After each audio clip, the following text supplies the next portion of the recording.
Bienvenidas y bienvenidos sean a su programa Lumen Gentium aquí en TVK. Damos gracias a Dios por esta oportunidad en la que vamos a poder conversar de algo que la Iglesia realiza y que es como la esencia de su misión, por decirlo así, y es la caridad, el amor, llegar a donde están los más necesitados. Hoy vamos a conversar de lo que la Iglesia hace a través de Cáritas en este sentido. Cáritas como el organismo de la Conferencia Episcopal aquí en El Salvador, que se encarga precisamente de organizar la caridad de la Iglesia. Así, pues vamos a estar conversando de lo que en el 2023 hizo Cáritas, algunas de las acciones que hizo Cáritas en el 2023, y para conversar de esto está con nosotros un invitado muy especial, como es el director nacional de Cáritas de El Salvador, Antonio Baños, a quien le damos la más cordial de las bienvenidas. Gracias por estar con nosotros, Antonio, bienvenido. Muchas gracias, Ilse, es una muy buena oportunidad en este momento de que hay que estar con mucha amistad. Eso, en este mes de la amistad, porque hoy ya no se dice que es solo el día, ¿verdad? Pero también estamos ya en una época muy importante como es la Cuaresma y hay que prepararnos también adecuadamente. Vamos a aprovechar este momento con Antonio para preguntarle en primer lugar qué es Cáritas, o sea, para que nuestra teleaudiencia lo comprenda claramente qué es Cáritas y cómo es que está organizada esta institución tan importante de la Iglesia Católica.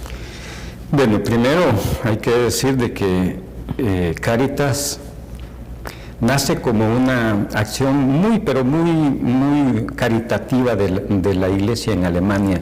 Luego se va transformando y va siendo adoptado por la Iglesia Universal, por la Iglesia Católica. De tal manera que se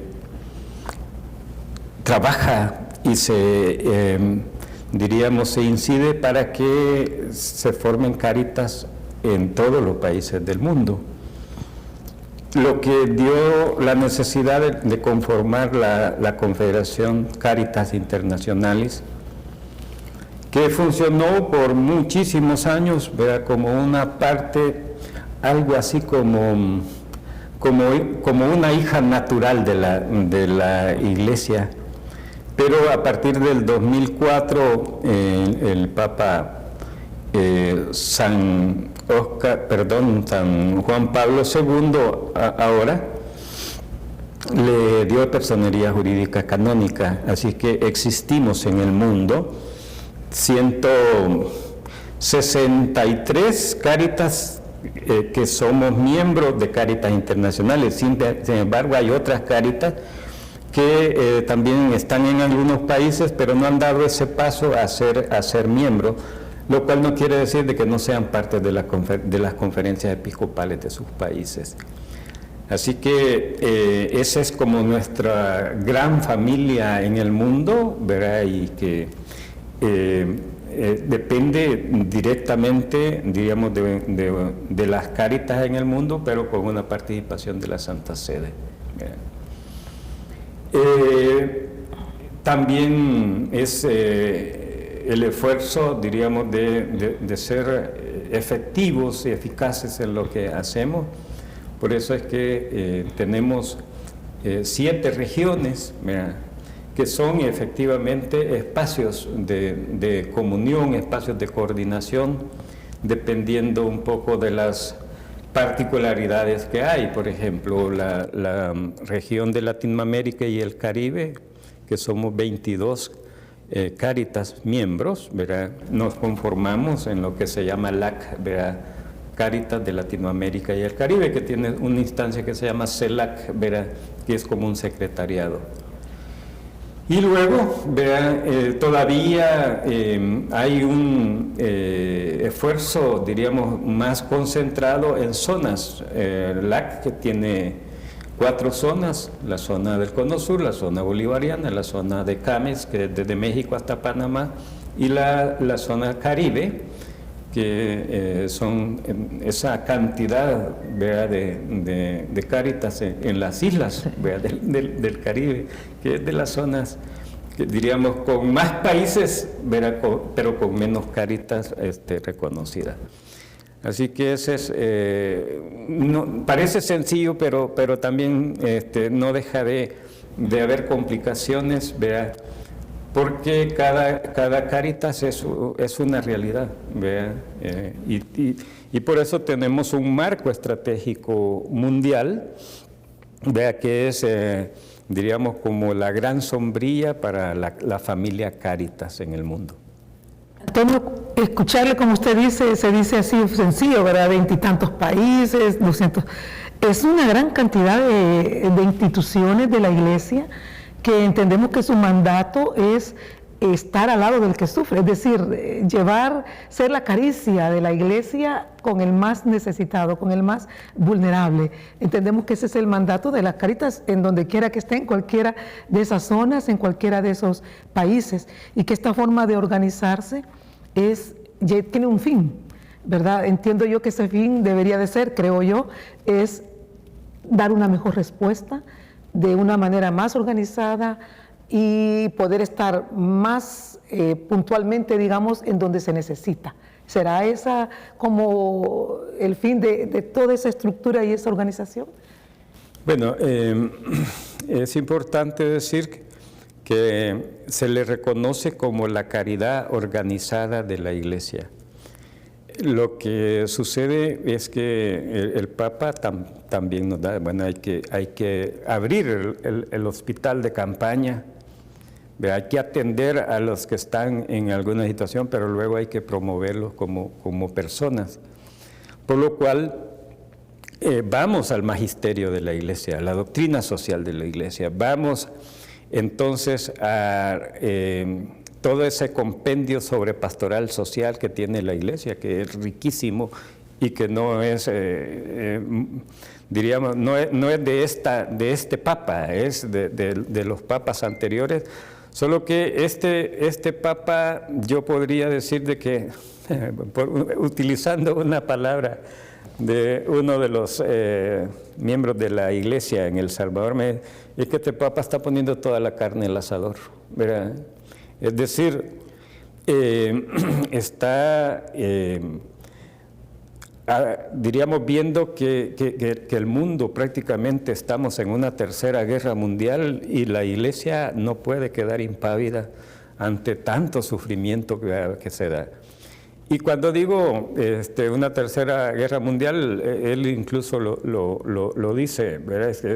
En algunos lados es silenciosa esa guerra.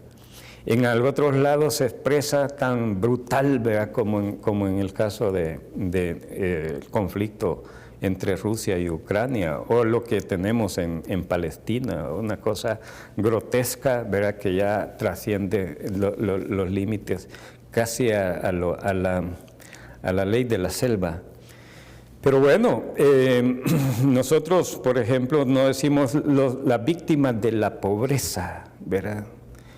Las víctimas de las pobrezas, porque hay una cantidad de pobrezas y muchas de esas tienen que ver con personas que se acostumbraron a extender la mano, pero no ser dignos para que luego, ¿verdad? Poder avanzar. Ahí hay muchísima, diríamos, responsabilidad de los gobiernos, ¿verdad? Nosotros en el mundo, y eso es un esfuerzo, ¿verdad?, que intentamos hacer, no somos para resolverle los problemas, ¿verdad?, que hay veces lo generan otros, pero no podemos pasar de largo, ¿verdad?, ante el sufrimiento, algo así como el samaritano, ¿verdad? Ahí, pues, esa situación también nos interpela como iglesia, ¿verdad? Antonio, cuando hablamos de este quehacer, que está en todas partes del mundo, de Cáritas y El Salvador no es la excepción. Por ejemplo, aquí ubicándonos en el país, mucha gente recuerda a Cáritas como la que daba alimentos en las escuelas, que daba leche, que daba galletas, que daba... Ese recuerdo ha quedado en el imaginario y Cáritas en el mundo y en El Salvador ha dado un paso en cuanto a la forma de responder a esas pobrezas y a esas necesidades que son tan variadas. Y sin embargo, esa imagen de Cáritas en el imaginario colectivo aquí en el país, por lo menos, continúa de que es la que da estos alimentos, Cáritas en El Salvador. Y sin embargo, Cáritas da una serie de respuestas en todo el mundo y acá, que podrían decirse, han evolucionado la forma en que se dan esas respuestas y que muchas veces son respuestas silenciosas, es decir, respuestas que van calladitas y que no se hacen públicas la mayoría de las veces. Sin embargo, algunas veces son públicas, ¿verdad? Pero la mayoría de las veces el trabajo de Cáritas es un trabajo muy calladito, pero que está presente donde se necesita. Bueno, hay que recordar de que la Iglesia, creo que a nivel de Latinoamérica, por mucho tiempo estuvo, diríamos, siendo partícipe de una estrategia de casi, podría decirse, contrainsurgente, ¿verdad?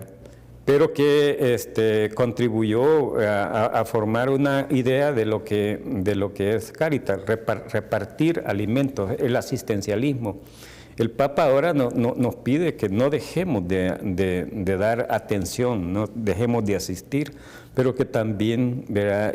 Vayamos al corazón, vayamos a la mente de las personas. Y esos son esfuerzos, a veces, bastante complicados. Es decir, trabajar con el tema de migrantes, por ejemplo, ¿verdad? Que el migrante está en su ruta y necesita un lugar, por lo menos, donde estar 1, 2 o 3 días. Hay que tener una casa, pero no para atender los migrantes, ¿verdad? Porque incluso muchos van en tránsito. Nosotros hemos tenido aquí en el país un programa de migrantes y bueno, al tiempo ya sabemos que se fueron, van en ruta. O el tema del agua, ¿verdad? Que en el mundo es complicado y nosotros no somos la excepción. El tema de las industrias extractivas, por ejemplo, que han querido, creo que, comprar voluntades en la Iglesia, y nosotros de eso tenemos mucha experiencia también. Así que esa es, cuando a mí me preguntan, ¿y estás en Cáritas y dan alimentos? Le digo, sí, pero son alimentos para el cerebro, para el corazón, lo cual no quiere decir que en situaciones de alguna emergencia, pues somos canalizadores de algunos apoyos solidarios que pueden venir de pueblos, y de pueblos como Estados Unidos también estamos recibiendo una posibilidad de apoyar. Excelente. Vamos a hacer una pausa, Antonio, hermanas y hermanos, pero vamos a continuar conociendo más de ese quehacer de Cáritas durante el 2023, durante el año recién pasado. Antonio Baños es el director nacional de Cáritas de El Salvador. Estamos conversando con él y cuando regresemos queremos hablar un poco de cómo se estructura esa ayuda aquí en el país, a quienes se llega con esa ayuda. Vamos a regresar en breve. Continúe con TVK, es el programa Lumen Gentium. Ya regresamos con tu espacio de entrevistas Lumen Gentium.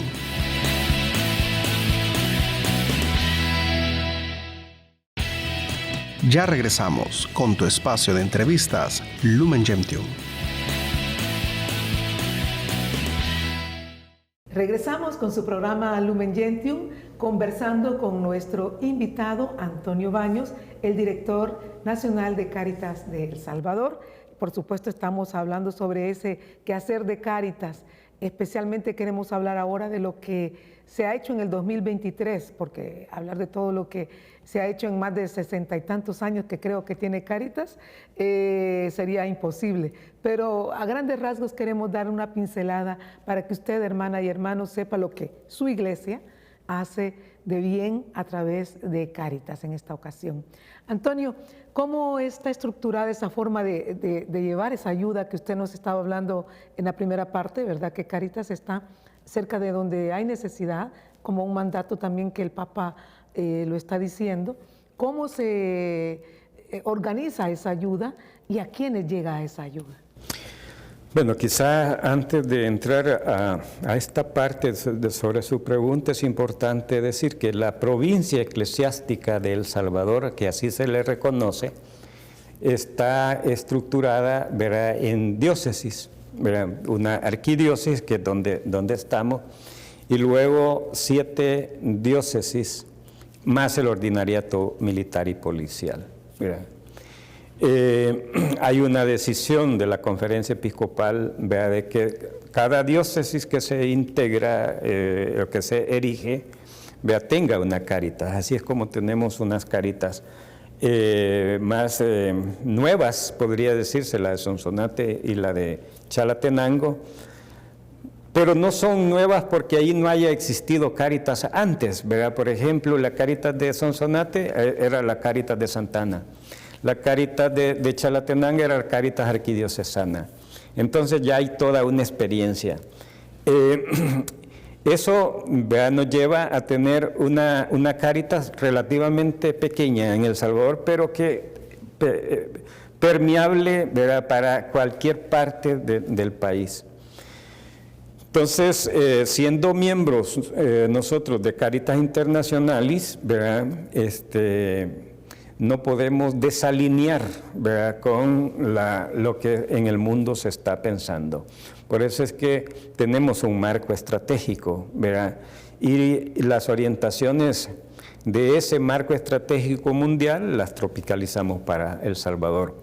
Es así como acabamos de terminar en el 2023 una implementación de un marco estratégico de 4 años, y estamos ahora trabajando en el nuevo marco estratégico, que creo que va a ser otra vez de 4 años, para ir un poco con los tiempos de Caritas Internationalis, porque Caritas Internationalis realiza su asamblea ordinaria cada 4 años.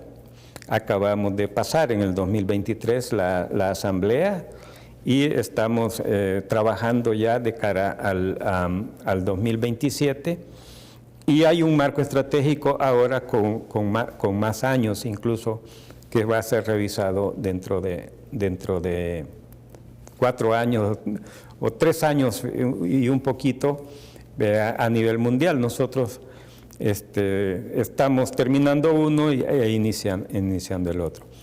Este marco estratégico, y ahí se fundamentan nuestras acciones, son Cáritas en el corazón de la Iglesia, identidad y espiritualidad como primer eje.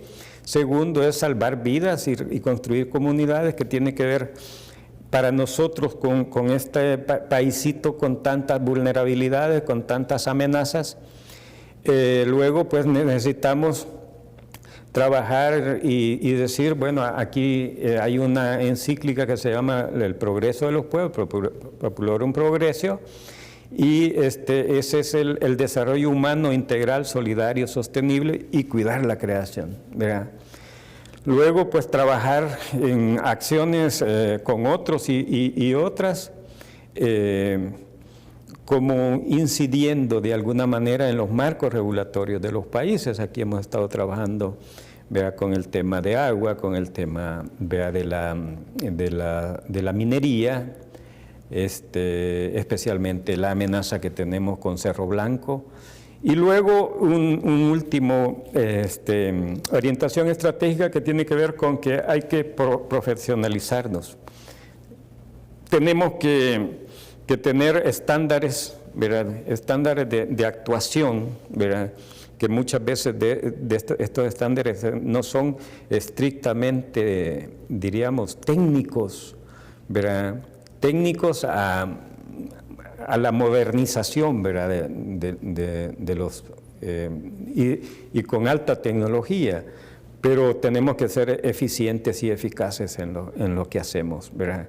Por eso están los estándares de gestión, y ahí hay una parte fundamental en un estándar que se llama estándar 5, la salvaguardia, cuidar, ¿verdad?, a las personas con las que trabajamos, y evitar en tolerancia cero, porque esa es la decisión también de la Iglesia, esos posibles abusos que se puedan dar con niños, personas en situación, diríamos, pues de riesgo, ¿verdad? Cuánta gente, ¿verdad?, a partir de un fenómeno natural se pone en situación total de riesgo.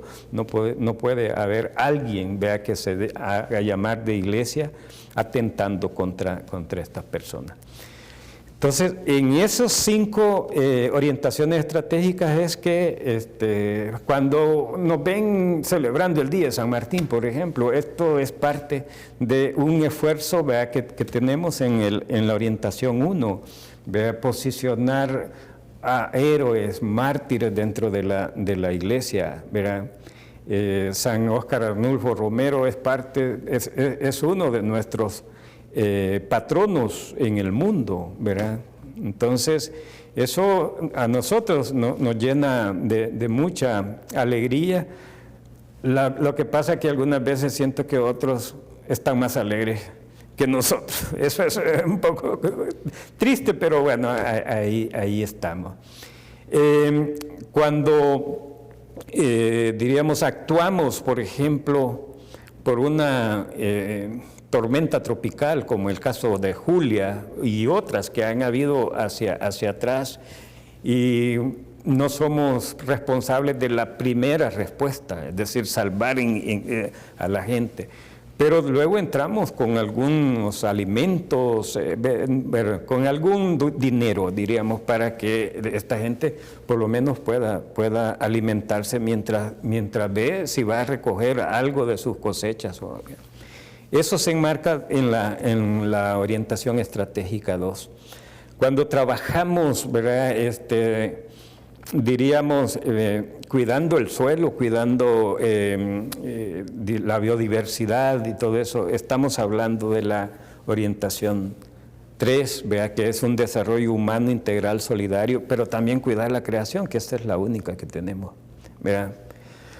Cuando nos han visto trabajando con la REMAN, por ejemplo, o apoyando a la gente que está luchando en contra de la instauración de la mina Cerro Blanco, ¿verdad?, lo hacemos pensando en que el río Lempa es nuestra gran arteria, ¿verdad?, y estaremos, como digamos, en muchísima dificultad si eso no lo atrae.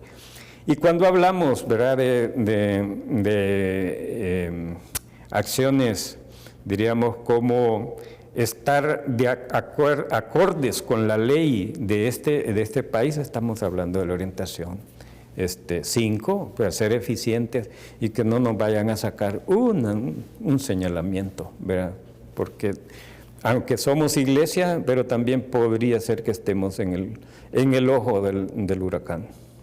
Cuando nos explica todo este quehacer, Antonio, es indiscutible preguntarnos cómo seleccionan con quiénes trabajar, porque es una atarraya, digamos, tan amplia de acciones que se están realizando, y cómo seleccionan ustedes con quién trabajar. Es decir, es tanta gente necesitada, son tantas las vulnerabilidades, que cómo poder seleccionar a quiénes llegar. Bueno, yo creo que es importante decir de que desde Cáritas no somos una instancia para tener más miembros de la Iglesia Católica, ¿verdad? Entonces nosotros trabajamos con los necesitados. Ya más de una vez nos han criticado, ¿y por qué en la comunidad XXX ahí le están dando a unas personas que van tapadas de aquí de la cabeza? Son seres humanos, son hijos e hijas de Dios y también tienen necesidades. Entonces hay unos criterios, ¿verdad? Por ejemplo, cuando hemos hecho distribución de algún efectivo, que lo hacemos de manera coordinada con CRS, que es la instancia internacional de la Conferencia Episcopal de los Estados Unidos. Entonces, hay unos criterios, ¿verdad? Personas con discapacidad, madres solteras, personas que perdieron su cosecha. O sea, hay unos criterios, como digo, y hay mucha tentación, por ejemplo, de un obispo que me dice, no, ¿y por qué no nos dan ese dinero y que en la parroquia, ¿verdad?, el padre lo distribuya? Le digo, monseñor, es que eso no debería ser, porque ahí estaríamos, el padre estaría priorizando probablemente solo en los de la parroquia, ¿verdad?, en los que están más cercanos, y estaría quizás dejando a muchas y muchas personas, ¿verdad?, que están en el marco de su parroquia, pero que no son parroquianos al final, pero que tienen sí muchas necesidades. Hay una persona, ¿verdad?, que nos dijo, miren, eso que nos están dando, sea en dinero, yo en algún momento lo podría devolver. Lo que no puedo devolver es lo que me han despertado en la mente, ¿verdad?, que somos hijos e hijas de Dios, ¿verdad?, por lo cual tenemos muchos derechos, pero también muchas deberes o muchas obligaciones. Eso es un poco lo que se hace, ¿verdad? En algunos lados, ¿verdad?, la acción, ¿verdad?, va con hospitales, con clínicas, con dispensarios, con alimentos para las personas necesitadas. Esa es parte de toda la acción caritativa de la Iglesia. Sin embargo, en el caso de Cáritas lo organizamos, ¿verdad?, con todas estas Cáritas diocesanas, ¿verdad?, que digo son 8 y el ordinariato más la Oficina Nacional, ¿verdad?, que es una instancia que depende directamente de los señores obispos en una asamblea. Cada Cáritas pues depende de su obispo, pero la Oficina Nacional de Cáritas El Salvador, donde yo soy el director, dependemos de una asamblea, por cierto, ya está planificada la asamblea el 13 de marzo, vea que es la ordinaria, y una en septiembre, que es otra ordinaria, porque tenemos unos estatutos que ya no son canónicos. Son estatutos apegados a la Ley de Asociaciones y Fundaciones sin fines de lucro, porque aquí funcionamos, vea, de acuerdo a las leyes de este país. Gracias, Antonio, por toda esta información. Sé que nos queda mucho más que hablar. Podríamos haberle preguntado cifras a Antonio, ¿verdad?, de cuántas personas han sido beneficiadas, cuántas familias, cuántas ciudades, cuántos municipios. Y es factible que él nos diera esa información, pero queríamos más ahora hablar un poco de esa esencia, ¿verdad?, de cómo Cáritas hace este bien, y vemos que busca promover al ser humano como su dignidad que tiene de ser hija e hijo de Dios, no solo darle, sino que también aprenda a valorarse a sí mismo y a descubrir las capacidades que tiene como hija e hijo de Dios, como ser humano. Así que vamos a quedarnos por acá en la espera de que podamos tener otro programa en donde ya nos dé cifras, Antonio, de a cuántas personas, a cuántas familias, cuántos lugares han sido bendecidos, digamos, con el quehacer de la Iglesia a través de Cáritas. Muchísimas gracias, Antonio. Muchas gracias a usted. Seguramente las cifras no van a ser del 95% del pueblo salvadoreño, pero vamos a apoyar a muchas personas. Estamos apoyando a muchas personas. La cantidad es lo de menos. Lo que importa es que se lleva con amor a quienes se llega. Pero realmente hay que agradecerle a Dios por toda esa bendición que muchas personas permiten que se realice ese quehacer de amor a través de Cáritas. Dios bendiga a todas esas personas, Dios bendiga a todo el personal de Cáritas que labora con amor, y también a aquellas personas que han recibido ese amor de la Iglesia a través de Cáritas. A usted también muchísimas gracias, el Señor le bendiga. Continúe con TVK y nos estaremos, primero Dios, sintonizando en otro espacio de Lumen Gentium.